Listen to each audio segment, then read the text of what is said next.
রাজবাড়ীর গোয়ালন্দ উপজেলার দৌলতদিয়া ঘাটে নদী পাড়ি দিতে অপেক্ষমান ঢাকাগামী একটি যাত্রীবাহী বাস ফেরির ধাক্কায় পন্টুন থেকে পদ্মা নদীতে পড়ে গেছে।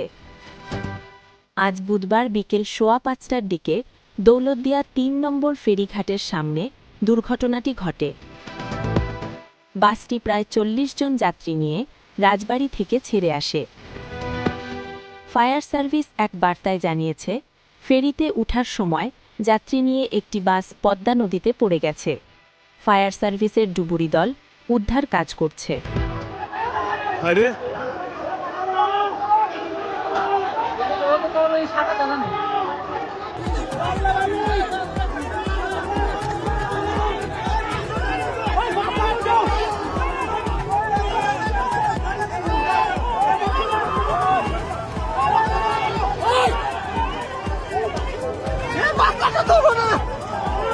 বহু মানুষ আছে তো বাসের ভিতর। ওরা